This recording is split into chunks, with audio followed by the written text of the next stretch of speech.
Hej på er alla, jag heter Mark Levengood och jag är programledare och en massa andra saker också. Och Unicef-ambassadör, vilket jag är stolt över.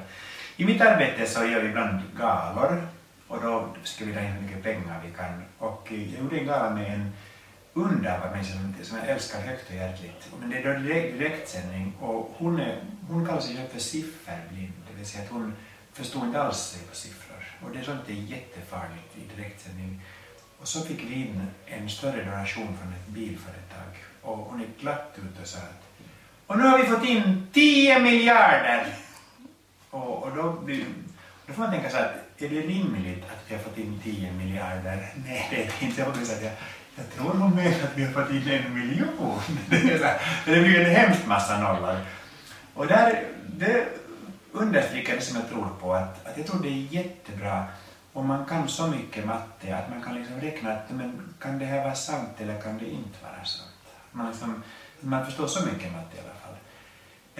Min mattelärare heter Solveig och hon hade en dotter som hette Victoria och Victoria hade astma.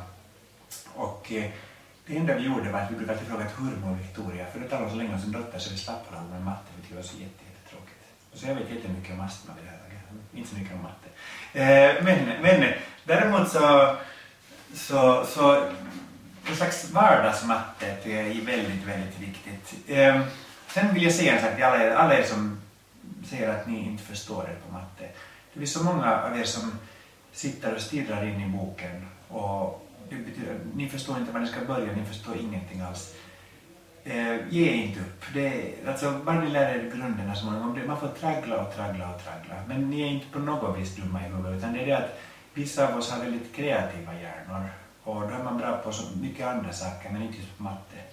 Så om ni inte är bra på matte så är ni bra på 100 andra saker, men också ni, försök lära er så gott det går grunderna, för det är så viktigt att kunna. Jag har fått en uppgift här. Den tagen ur min bok, jag skrev en bok en gång med en kompis som heter Unni, när vi gick ut och intervjuade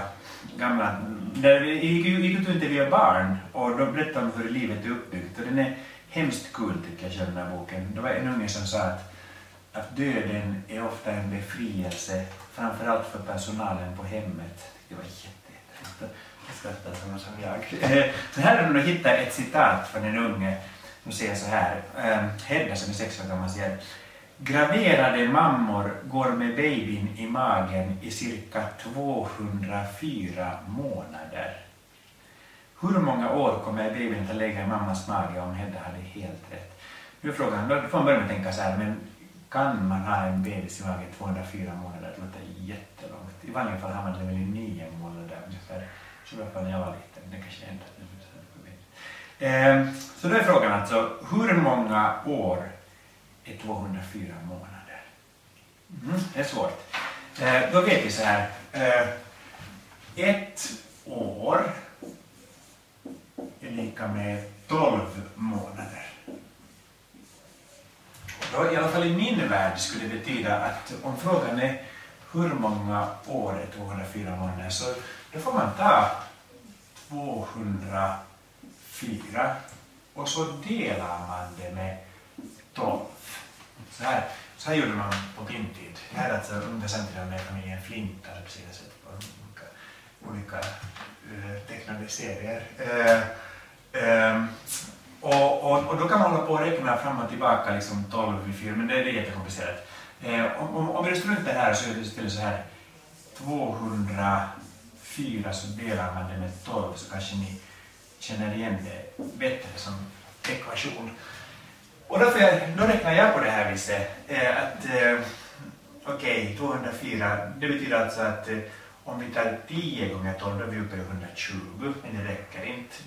Då lägger vi till 5 gånger 12 som är 60. Då blir det alltså 120 plus 60, vilket blir 180.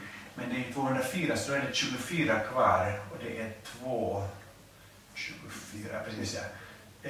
Så nu förstår ni absolut ingenting. Men jag tror i alla fall att rätt svar ska vara 17 år. Ja, så här. Varsågod för ingenting. Det börjar jättebra, men sen så kan jag inte förklara vad jag tänker. Men jag tänker faktiskt. Rätt svar 17 år. Hurra! Men nu var det viktiga punkten kommer här nu. är det rimligt att hon går med sin bebis i magen i 17 år? Det är samma sak som om vi skulle få 10 miljarder in på det där donationskontot. Vi får tänka nej, så vi får utgå från att lilla Hedda har helt fel och vet inte vad hon pratar om.